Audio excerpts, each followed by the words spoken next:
இன்னும் ஒரு சில மாசங்கள்ல முடிஞ்சிரும். இந்த கர்ஸ்க் பகுதிய முழுவதும் ரஷ்யா மீட்டெடுத்துருவாங்க அப்படின்ற எண்ணங்கள் பல அனலிஸ்டுக்கும் இருந்துச்சு. ஆனா இப்படி இருக்கும் சூழ்நிலையில ஜனவரி 5 உக்ரைன் ஒரு மிக பெரும் அஃபென்சிவ் ஆபரேஷனை இந்த கர்ஸ்க் பகுதியில பண்ணியிருக்காங்க. அதுவும் பர்டின் பகுதியை பிடிக்கிறதுக்காக அவங்க தரப்பு முன்னேறி இருக்கிறாங்க. இதை வச்சு பார்க்கும்போது அந்த பகுதியை அவங்க முன்னேறி போய் அதை பிடிக்கிறாங்க அப்படின்னா இதை வச்சு பார்க்கும்போது அவங்களோட பிரைமரி டார்கெட்டா போல்ஷிகோ இருக்குமா அப்படிங்கிறது போல பல கேள்விகள் அனலிஸ்டுக்குள்ள இருக்கு. ஏன்னா இந்த பகுதி அவங்களோட கட்டுப்பாட்டுக்குள்ள வந்துச்சுன்னா இதெல்லாம் மலை பகுதி மாதிரி இருக்கும். ரெண்டாவது ஃபாரஸ்ட்லாம் பாத்தீங்கன்னா ரொம்ப அதிகமா இருக்கும். ஸோ இது எல்லாத்தையும் அவங்க கட்டுப்பாட்டுக்குள்ள எடுத்துட்டாங்கன்னா ஒரு மிகப்பெரிய அட்வான்டேஜ் உக்ரைனுக்கு கிடைக்கும். இதனால பின்புறமா பாத்தீங்கன்னா ரஷ்ய வீரர்களோட அஃபென்சிவ் ஆபரேஷனை தடுக்க முடியும் பின்புறமா தாக்குதல் பண்றதுனால. ஸோ அந்த ஒரு காரணத்தினால கூட மேபி இருக்கலாம் அப்படின்னு சில அனலிஸ்ட் கருத்துக்கள் இருக்கு. இல்ல இது போல ஒரு அஃபென்சிவ் ஆபரேஷன் பண்றதுனால பிஆர் ஸ்டண்ட்டுக்காகவும் பண்ணலாம். இல்ல இந்த ஒரு சூழ்நிலையில நாங்க வீழல, எங்களால இன்னும் முடியும், நாங்க கேப்பபிள் அப்படிங்கிறதுக்காக இந்த ராம்ஸ்டெயின் மீட்டிங்ல போய் பேசணும் இல்லையா. ஸோ அதுக்காக கூட இது போல ஒரு அஃபென்சிவ் ஆபரேஷன் உக்ரைன் தரப்பு பண்ணியிருக்கலாம். ஏன்னா ஜெலன்ஸ்கி அவர்கள் சொல்றாரு இல்லையா, கர்ஸ்க்கு நம்ம கட்டுப்பாட்டுக்குள்ள இருக்கும் போது எப்படித்தான் இருக்கு தெரியுமா நெகோசியேஷன் டேபிள்ல அப்படிங்களால யோசிக்கிறாரு இல்லையா. மேபி ட்ரம்ப் அவர்கள் பேசும்போது கர்ஸ்க் பகுதியில கூடுதலா சில பகுதிகள்லாம் அவங்க கட்டுப்பாட்டுக்குள்ள இருந்துச்சுன்னா நெகோசியேஷன்ல கொஞ்சம் வெயிட்டா இருக்கும்னு நினைக்கிறாரோ என்னமோ. ஸோ அதுக்காக கூட இது போல பண்ணிருக்கலாம் சில கருத்துக்கள்லாம் இருக்கு. சரி, ஓகே. இந்த கர்ஸ்க் பகுதிக்குள்ள தாக்குதல உக்ரைன் தரப்பு ஆரம்பிச்சிட்டாங்க. இப்ப ஆரம்பிக்கும் போது மொத்தமா 4 டேங்க், 12 ஆர்மர்ட் ஃபைட்டிங் வெஹிக்கிள், ஒரு மைன் கிளியரன்ஸ் வெஹிக்கிள், அதான் அந்த பெரிய புல்டோசர் மாதிரி இருக்கும் இல்லையா, அதான் டிராகன் டீத் ஏதாவது இருந்ததுன்னா அப்படியே இடிச்சு தள்ளிட்டு போயிட்டு இருக்கும் இல்லையா. ஸோ ஒரு இன்ஜினியரிங் வெஹிக்கிள், அதுக்கப்புறம் 2 இன்ஃபேண்ட்ரி ஃபைட்டிங் வெஹிக்கிள், அப்புறம் 4 ஆர்மர்ட் பர்சனல் வெஹிக்கிள்னு சொல்லிட்டு ஒரு மாபெரும் படையை தான் இந்த பகுதியில திரட்டி எடுத்துட்டு போயிருக்காங்க. அதுவும் பல வழிகள்ல பல வேவ்ஸா உக்ரைன் தரப்பு கையாண்டிருக்காங்க. இது சைட்ல ஒரு இமேஜ் லோட் ஆயிருக்கும், அது பாத்தீங்கன்னாலே தெரியும். முதல்ல இது போல அட்டாக் ஆரம்பிக்கும் போது ரஷ்யர்கள் பாத்தீங்கன்னா இது எல்லாத்தையும் அவங்களுக்கு தெரிஞ்சிருக்கும் போல தெரியுது. அதனால ரஷ்யாவோட ஸ்டேட் ஓன்ட் மீடியாஸே இந்த அஃபென்சிவ் ஆபரேஷனை கவர் பண்ணிக்கிறாங்க ஃப்ரம் த ஸ்டார்ட்ல இருந்து. அதுவும் 2nd அகமத் ஸ்பெஷல் பெட்டாலியன் முழு சர்வைலன்ஸ்ல இந்த பேட்ல பாத்தீங்கன்னா அவங்க பாத்துக்கிட்டு இருந்திருக்காங்க என்ன நடக்குது ஏது நடக்குதுன்னு. இருந்தாலும் பெருமளவுல தடுக்க முடியல. அதுக்கான காரணம் உக்ரைனோட எஃபிவி ட்ரோன்களை தடுக்கக்கூடிய அந்த எலக்ட்ரானிக் வார்ஃபேர் டிவைஸ் தான் ரொம்ப ஸ்ட்ராங்கா இருந்திருக்கு. ஒரு சர்டைன் ரேடியஸ்குள்ள போகணுன்னே ஃபுல்லா கம்ப்ளீட்டா சிக்னலை லாஸ் பண்ணிடுது எஃபிவி ட்ரோன்கள் அப்படிங்கிறதோட சொல்லப்பட்டுருது. அதுக்கான வீடியோ பதிவுகள் சைலோட இருக்கும். இனிஷியலா அது நடந்திருக்குதான். ரஷ்யாவோட ட்ரோன்கள் பாத்தீங்கன்னா எஃபிவி ட்ரோன்கள் போகும்போதே அந்த டேங்க்ல தாக்க முடியல. இது இனிஷியலா உக்ரைனுக்கு பாத்தீங்கன்னா ஒரு இனிஷியேட்டிவ் கொடுத்திருக்கு. சோ இந்த இனிஷியேட்டிவ் கிடைச்சதுனால, அதாவது ஒரு தொடக்கம், ஒரு சிறப்பான தொடக்கம் சொல்லுவாங்களே, சோ அது போல சொல்லுவாங்க. சோ ஒரு இனிஷியேட்டிவ் கிடைச்சதுனால மேலும் முன்னேறி போக ஆரம்பிச்சிருக்காங்க. அப்படி போகும்போது பேர்டின்குள்ளேயே ஒரு கட்டத்துக்குள்ள பாத்தீங்கன்னா வர ஆரம்பிச்சிட்டாங்க. சோ அப்படி வரும்போது வேவ் பை வேவா வருவாங்க இல்லையா. சோ அப்படி வரும்போது அடுத்தது அப்படியே ஸ்விட்ச் பண்ணிட்டாங்க ரஷ்ய தரப்பு. சரி இது வேலைக்காகாது அப்படிங்கிறது போல அடுத்து கேபிள் ட்ரோன்கள் பாத்தீங்கன்னா அதான் இந்த எஃபிவி கேபிள் ட்ரோன்கள் இருக்கு இல்லையா, இதை எலக்ட்ரானிக் வார்ஃபேர் யூஸ் பண்ணிலாம் சப்ரஸ் பண்ண முடியாது. இந்த எஃபிவி ட்ரோன்கள் ஒரு ஒயரோட கனெக்ட் ஆயிருக்கனால ஒயரை கட் பண்ணாதான் இந்த ட்ரோன்கள் செயலிழந்து போகும். ஸோ அதனால துல்லியமான தாக்குதல்கள் இந்த ஆர்மட் காலம் மேல பாத்தீங்கன்னா தொடர்ந்து தாக்குதல் பண்ண ஆரம்பிச்சிருக்காங்க. இதனால சில இழப்புகள் உக்ரைனுக்கு அடுத்தடுத்து ஏற்பட்டிருக்கு. அது கூடவே பாத்தீங்கன்னா KA-52 ஃபிளையிங் டேங்க்னு சொல்லுவாங்க இல்லையா, ஸோ அதையும் களமிறக்கியிருக்காங்க. இந்த டேங்க்ல பாத்தீங்கன்னா பெருமளவுல ரஷ்ய தரப்பு முன்னேறும் போதோ இல்ல உக்ரைனோட அஃபென்சிவ் ஆபரேஷன் இந்த ரோபோதைனி இந்த மாதிரி டைம்ல எல்லாம் பாத்தீங்கன்னா இது போல KA-52 நம்மளால பார்க்க முடிஞ்சிருந்தது. இப்போ திரும்ப பாத்தீங்கன்னா இப்போ ஃபிளையிங் டேங்க் களத்துல பார்க்க முடியுது, அதுவும் கர்ஸ்க் பகுதியில. ஸோ இப்போ இந்த கர்ஸ்க்ல பாத்தீங்கன்னா ஃபிளையிங் டேங்க் யூஸ் பண்ணி டேங்க்ல பாத்தீங்கன்னா தடுக்கிறதுக்கு பெருமளவுல ரஷ்ய தரப்பு ட்ரை பண்ணிக்கிறாங்க. அதுக்கான வீடியோ பதிவுகள்லாம் செயலோட இருக்கும். ஸோ அப்படி இது போல தாக்குதல் பண்ணிட்டே இருக்கும்போது ஆப்ரஹாம் டேங்க், ஏன்னா அமெரிக்காவோட ஏப்ரம்ஸ் டேங்க், இது போல பல டேங்க் எல்லாம் சேலஞ்சர் டேங்க், பிரிட்டிஷோட டேங்க், லெப்பர்ட் டேங்க், இது எல்லாமே யூஸ் பண்ணிட்டு தான் இருக்காங்க கர்ஸ்க் பிளஸ்குள்ளயும். ஸோ அதெல்லாம் டேமேஜ் ஆகும் இல்லையா, ஸோ அதெல்லாம் இவாக்குவேட்டும் பண்ணிட்டு இருக்காங்க. அதுக்கான வீடியோவும் செயலோட இருக்கும். ஸோ ஆல்டர்னேட்டா அவங்களோட அட்டாக்ஸ் பாத்தீங்கன்னா ஸ்விட்ச் பண்ண ஆரம்பிச்சிட்டாங்க. இதுக்கு அடுத்தது அந்த டேட்டுங்கிறது பாத்தீங்கன்னா 5ஆம் தேதி மட்டும் இல்ல 6ஆம் தேதியும் அடுத்தடுத்த வேவ்ஸ் முன்னேற ஆரம்பிச்சுக்கிறாங்க. ஸோ அப்படி வரும்போது இப்போ ரஷ்ய தரப்பு என்ன செஞ்சிட்டாங்கன்னா ஜாலா ட்ரோன்கள், Z-16 ட்ரோன்கள் சொல்லப்படும் இல்லையா, ஸோ அந்த ஜாலா ட்ரோன்கள் அது ரிகானிசன் ட்ரோன்கள். இந்த ட்ரோன்களுக்கு ஒரு பிரத்யேகமான ஒரு விஷயம் இருக்கு. இது எப்படின்னா இந்த ஜாலா ட்ரோன்கள் பறந்துட்டு இருக்கும்போது ஒரு இடத்த பார்த்து குறி வச்சு கொடுத்துருச்சுன்னா அதுக்கேற்ப இந்த அட்டானமஸ் எஃபிவி ட்ரோன்கள் அப்படிங்கிறது போல ரஷ்ய தரப்பு டெவலப் பண்ணியிருக்காங்க. ஸோ இது என்ன பண்ணுன்னா அந்த எலக்ட்ரானிக் வார்ஃபேரை யூஸ் பண்ணி சப்ரஸ் பண்ணிட்டாலும் ஒரு இலக்க கொடுத்து FPV ட்ரோன்களுக்கு கொடுத்துருச்சு அப்படின்னா அந்த FPV ட்ரோன்களுக்கு சிக்னலே இல்லைனாலும் அதுவே போய் அட்டாக் பண்ண ஆரம்பிச்சிடும் ஒரு பர்டிகுலர் ரேஞ்சுக்கு மேல. ஸோ அந்த ரிகானிசன் இருக்கும் போதே FPV ட்ரோன்கள் தாக்குதா அப்படிங்கிறதுக்கான வீடியோ பதிவுகளா இருக்கும். இந்த எலக்ட்ரானிக் வார்ஃபேரை பொறுத்த வரைக்கும் எப்படி வேலை செய்யுது அப்படின்னா ரஷ்யாக்கா இருக்கட்டும் உக்ரைனுக்கா இருக்கட்டும் சர்டைன் ஹைட் இல்ல இருக்கும் போது எலக்ட்ரானிக் வார்ஃபேர் பெருமளவில் எதுவும் சப்ரஸ் பண்ணது இல்ல. ஸோ ஒரு குறிப்பிட்ட டிஸ்டன்ஸ்குள்ள குறையும் போது ஹைட் கம்மியாகும் போதும் ரெண்டாவது அதோட டிஸ்டன்ஸ் கம்மியாகும் போதும் ஒரு 20 மீட்டர் ரேஞ்சுன்னு வச்சுக்கோங்களேன். ஸோ அதுக்குள்ள இருக்கிறதா வந்து பாத்தீங்கன்னா இந்த எலக்ட்ரானிக் வார்ஃபேர் நல்லா சப்ரஸ் பண்ண முடியுது கம்ப்ளீட்டா. அதுக்கு மேலெல்லாம் வந்து பாத்தீங்கன்னா வேலை செஞ்சு பார்க்கவே இல்லை இந்த காலத்துல பொறுத்த வரைக்கும். ரஷ்யாவா இருக்கட்டும் உக்ரைனா இருக்கட்டும் இதுதான் இருக்கலே the best electronic warfare device offensive ஆபரேஷன்ல யூஸ் பண்ணது. ரஷ்யாவிலையும் உக்ரைன்லயும் என்டையரா பார்த்த வரைக்கும் களத்துல இது பெஸ்டா வேலை செஞ்சிருக்கு அப்படிங்கிற பல அனலிஸ்ட் வந்து கருத்துக்கள் இருக்கு. ஸோ இப்ப இதுக்கு ஸ்விட்ச் பண்றதுக்காக அதிகமான ரிசோர்ஸ் வந்து பாத்தீங்கன்னா ரஷ்யா இந்த பகுதியில டைவர்ட் பண்ணிக்கிறாங்க. இப்போ KA-52 மட்டும் யூஸ் பண்ண கிடையாது, ஜாலா ட்ரோன்களை மட்டும் களமிற கிடையாது. இது கூடவே வந்து பாத்தீங்கன்னா ரஷ்யா அவங்களோட விமானங்களையும் களமிறக்கி இருக்காங்க. அதுக்கான வீடியோ பதிவு சைட்ல லோட் ஆயிருக்கும். பயங்கரமான ஹேஷ்டேக் இந்த கர்ஸ்க் பகுதிக்குள்ள நடத்திருக்காங்க. அது மட்டும் இல்லாம FAB 3000 இந்த வச்சுக்கோ அப்படிங்கிற போல பல இடங்கள்ல போட்டிருக்காங்க. மலைச்சாரல் போல தூவி விட்டுருக்காங்க. பயங்கரமான தாக்குதல்கள் ரஷ்ய தரப்பு இருந்து இருக்கு. பட் இருந்தாலும் இந்த பிரிட்டன் இருக்கு இல்லையா, சோ அது முழுவதும் உக்ரைனோட கட்டுப்பாட்டுக்குள்ள வந்திருக்கு. இதனால என்ன நடக்கும் அப்படின்னா இப்ப இந்த பிரிட்டன்ல இருந்து கொஞ்சம் கொஞ்சமா முன்னேறக்கூடிய உக்ரைனோட வீரர்கள் இந்த பேர்டனுக்கும் பக்கத்துல இருக்கக்கூடிய இன்னொரு சின்ன வில்லேஜ் நோவோஸ்டோட்னிக் பேர் கொஞ்சம் கட்டாவில் மேப்ல கட்டுறேன் பாத்தீங்கன்னா தெரியும். ஸோ அந்த பகுதியில வந்து பாத்தீங்கன்னா முன்னேற ஆரம்பிச்சிருக்காங்க. இப்ப அந்த இடத்துல பேட்டில் நடந்துட்டு இருக்கு. இது ரஷ்யாவோட சோர்ஸ் தரப்புல இருந்து கொடுக்கக்கூடிய வீடியோ பதிவுகள் தான். ஸோ அவங்க தரப்புல இருந்து அந்த கிரேனேட் லான்ச்சர் வந்து பாத்தீங்கன்னா யூஸ் பண்ணிட்டு இருப்பாங்க, ஃபயர் பண்ணிட்டு இருப்பாங்க. ஸோ அந்த வில்லேஜ்ல வந்து பாத்தீங்கன்னா பேட்டில் ஆரம்பிச்சிருச்சு அப்படிங்கிற புரிஞ்சுக்க முடியுது. ஸோ இந்த வில்லேஜஸ் பொறுத்த வரைக்கும் ஒன்னோட ஒன்று பக்கத்துல கனெக்ட் ஆயிருக்கும். ஸோ இது எல்லாத்தையும் இனிஷியலா அவங்க கட்பாட்டில் எடுக்கிறதுக்காக முயற்சி பண்ணிட்டு இருக்காங்க. ஃபியாஸா பேட்டில் நடந்துகிட்டு இருக்கு.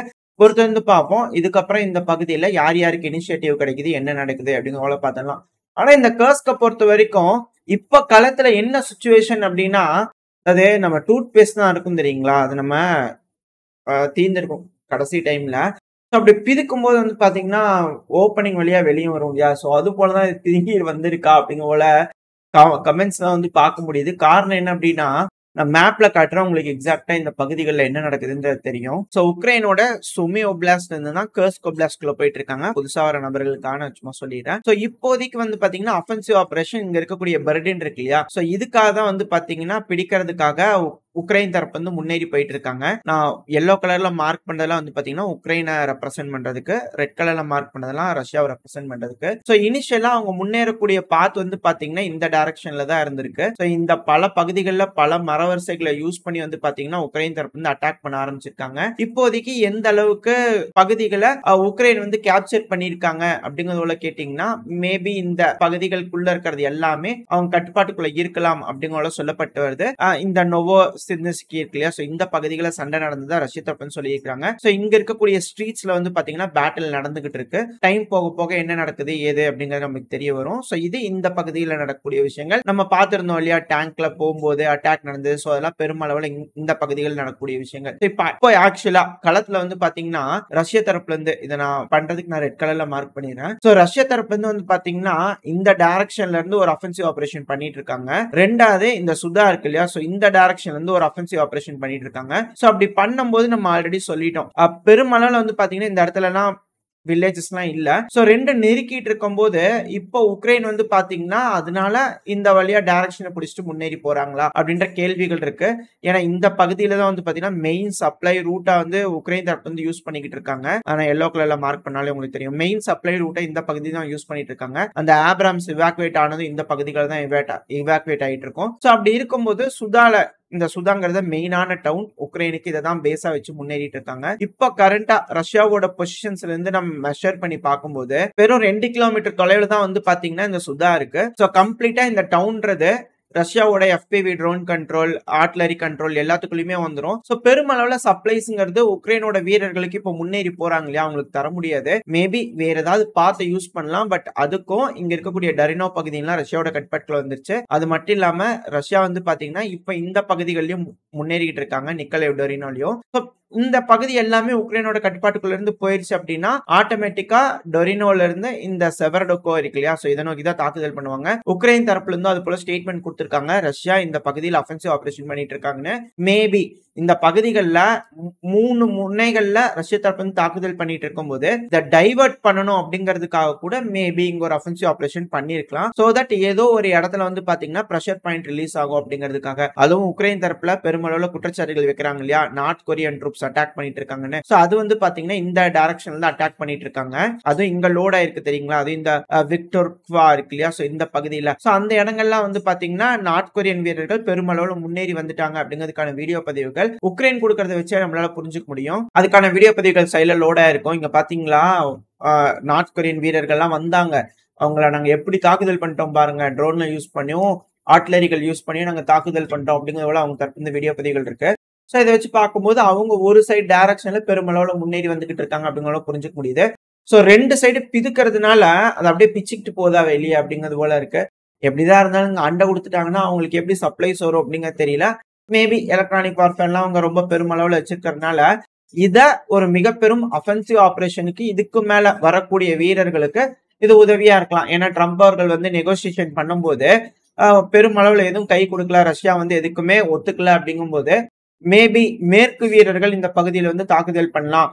அதுக்கு இந்த காரிடோர்ங்கிறது ரொம்ப ரொம்ப இம்பார்ட்டன்ட். ஏன்னா இந்த முன்னாடி பாத்திருந்தோம் இல்லையா, இந்த சுரோவிக்கின் ட்ரென்ச் மேப்ல கட்டும்போது உங்களுக்கு புரியும். இந்த கருப்பு கலர்ல லோட் ஆயிருக்கு இல்லையா, நான் ஓரளவுக்கு தான் மார்க் பண்ணிருக்கேன். நான் இதை சேட்டலைட்ல இருந்து மாத்திக்கிறேன், ஸ்விட்ச் பண்ண உங்களுக்கு தெரியும். சோ இப்போ இந்த பிளாக் கலர்ல உங்களுக்கு மார்க் ஆயிருக்கு தெரியுங்களா, இது எல்லாமே ட்ரென்ச் லைன். இதே போல ட்ரென்ச் லைன் தான் வந்து பாத்தீங்கன்னா இந்த பகுதியில இருந்தது. சோ இந்த ட்ரென்ச் லைனை உடைக்கிறதுக்காக தான் உக்ரைன் தரப்புல இருந்து இந்த ரொபோத்தைனி பகுதிக்குள்ள எல்லாம் குடைச்சிட்டு வந்தாங்க, சுத்தமா முடியல. அதுக்கு இப்ப இந்த டைரக்ஷன் இந்த கர்ஸ்க் பகுதியில ஓபன் பண்ணிட்டு போயிருக்காங்க. அதுவும் இந்த ரொபோத்தைனி பேட்டில்லாம் வந்து பாத்தீங்கன்னா எனக்கு தெரிஞ்சு சம்மர் 2023ல ஆரம்பிச்சுன்னு நினைக்கிறேன். Maybe June, July, August, September ஒரு 4 மாசத்துக்கிட்ட கடுமையா போராடினாங்க. அந்த உஷு வீடியோ போட்டு வந்தாங்க இல்லையா, சோ அப்படி போராடி இந்த கிரீன் கலருக்கெல்லாம் லிபரேட் பண்ணதா சொல்லியிருந்தாங்க இல்லையா. சோ அதை நான் தோராயமா மார்க் பண்ணி காட்டுறேன். ஒரு 7 கிலோமீட்டர் கிட்ட அதிகபட்சம் 7 கிலோமீட்டர் கிட்ட அதிகபட்சம் வந்து பாத்தீங்கன்னா இந்த சுரோவிக்கின் லைனை உடைக்கிறதுக்காக ட்ரை பண்ணாங்க. பட் ஆனா அந்த லைனு கிட்ட கூட உக்ரைனால வர முடியல. ஆனா இந்த கர்ஸ்க பொறுத்த வரைக்கும்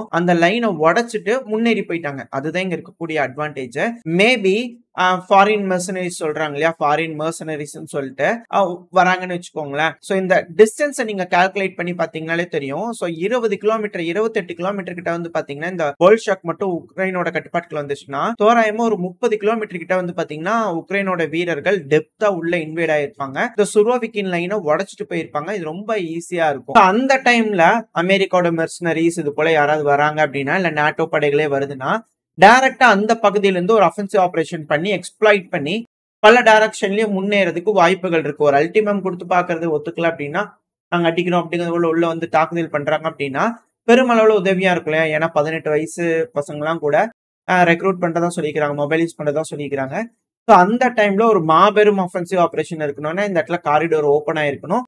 திரும்பவும்லாம் வந்து பாத்தீங்கன்னா இங்க இருந்து பின்வாங்கிட்டாங்கன்னா அந்த இடத்துல ஓப்பன் பண்ணி அதெல்லாம் ரொம்ப ரொம்ப கஷ்டமாயிரும். அந்த ட்ரென்ச்சை உடச்சு தாண்டி போறதே கஷ்டமாயிரும். அதுக்காக செகண்ட் லைன் ஆஃப் டிஃபென்ஸ் இங்க இல்லையானே இருக்கு. நான் ஓரளவுக்கு தான் மார்க் பண்ணிருக்கேன். தேர்ட் லைன், ஃபோர்த் லைன்ல இங்க போட்டிருக்காங்க. அதாவது இங்க பிளாக் கலர்ல இருக்கு இல்லையா, சோ இந்த பிளாக் கலர்ல இருக்கக்கூடியதெல்லாம் திரும்ப செகண்டா வந்து ரஷ்யா தரப்பு போட்டிருக்காங்க. பட் ஒன்ஸ் இங்க எக்ஸ்ப்ளாட் ஆயிடுச்சு அப்படின்னா அவங்க திரும்ப பக்கவாட்டு தாக்குதல் பண்ணுவாங்க இல்லையா. சோ அப்படி பக்கவாட்டு தாக்குதல் பண்றாங்க அப்படின்னா பின்னாடி வரைக்கும் போக முடியும். அது இந்த இடத்துல பெல்கிராடோட பேக் சைட்ல வந்து அட்டாக் பண்ண முடியும். சோ அது ரொம்ப ரொம்ப ரிஸ்கா போயிடும். ஒருவேளை நாட்டோ ஃபோர்ஸ் எல்லாம் வராங்க அப்படின்னா அது ரொம்ப ரொம்ப ரிஸ்கா இருக்கும். ரெண்டாவது இங்கிருந்து வந்து பாத்தீங்கன்னா மாஸ்கோவை ஈஸியா அவங்களால ஷெல்லிங் பண்ணிட்டே இருக்க முடியும். ஷெல்லிங் இந்த சென்ஸ் வந்து பாத்தீங்கன்னா ஏர் ஸ்ட்ரைக் பண்றது இல்ல லாங் ரேஞ்ச் மிசைல யூஸ் பண்றதுன்னு சொல்லுவாங்களே, அதெல்லாம் சுமியோ பிளாஸ்ட் ரொம்ப நெருக்கமா கொண்டு போய் வச்சு ஈஸியா வந்து பாத்தீங்கன்னா தாக்குதல் பண்ணிட்டே இருப்பாங்க. அந்த ஒரு காரணத்தினால பெருமளவுல மிசைல்ஸ் எல்லாம் வந்து பாத்தீங்கன்னா யூஸ் ஆக ஆரம்பிச்சிடும். டாம்சாடோ மிசைல்ஸா இருக்கட்டும், இது போல விஷயங்கள் தான். அந்த ஒரு காரணத்தினால உக்ரைன் இந்த பகுதியை என்ன ஆனாலும் ஹோல்டு பண்ணணும்னு நினைக்கிறாங்களா, அதுக்காக ஒரு அஃபென்சிவ் ஆபரேஷன் பண்றாங்களா இந்த பகுதியில அப்படின்ற கேள்விகள்லாம் இருக்கு. என்ன நடக்க போகுதுன்னு தெரியல. இன்னும் ஒரு 10-15 நாள், ஜனவரி 20 தானே வந்துச்சுன்னா ட்ரம்ப் அவர்கள் வந்து எந்த மாதிரியான முடிவுகள் எடுக்க போறாங்க, இந்த பிரச்சனை பெருசாக போதா இல்ல உக்ரைன் இந்த பகுதியிலிருந்து பின்வாங்க போறாங்களா, ஒரு பிரேக் த்ரூ ஆபரேஷனுக்காக கூட இது போல ஒரு அஃபென்சிவ் ஆபரேஷன் பண்ணுவாங்க. ஏன்னா இது போல பண்ணும்போது அந்த இடத்துல பிதுக்கிட்டு இருக்காங்களா ஒரு சைடு நார்த் கொரியா படைகள், உக்ரைன் தரப்பு அப்படி கிளைம் பண்றாங்க. அப்படி வரும்போது ரஷ்ய தரப்பு ஒரு சைடு வந்துட்டு இருக்கும்போது யாராவது ஒருத்தங்க டைவர்ட் பண்ணுவாங்க இல்லையா, ஸோ அப்படி டைவர்ட் பண்ணும்போது உள்ள இருக்கக்கூடிய உக்ரைனோட வீரர்களை இவாக்குவேட் பண்றதுக்கு ஒரு ஆப்ஷன் கிடைக்கும். அதுக்காக கூட நம்ம பண்ணலாம் அப்படிங்கிறதுக்காக கூட யோசிச்சு பண்ணலாம். என்ன நடக்கும்னு தெரியல. பொறுத்து வந்து பார்ப்போம். ஓரளவுக்கு இந்த கர்ஸ்க் பகுதியில என்ன நடக்குது அப்படிங்கிறது பார்த்திருப்போம். ஸோ அடுத்தடுத்து செய்திகள் வந்து பாத்தீங்கன்னா அடுத்தடுத்த பதிவுல வர ஆரம்பிச்சிடும். இந்த பதிவு நல்லா இருக்கும் அப்படிங்கிற நம்பிக்கையில அடுத்த பதிவுல நான் உங்களை சந்திக்கிறேன். அது வரைக்கும் ஸ்டே சேஃப். பை.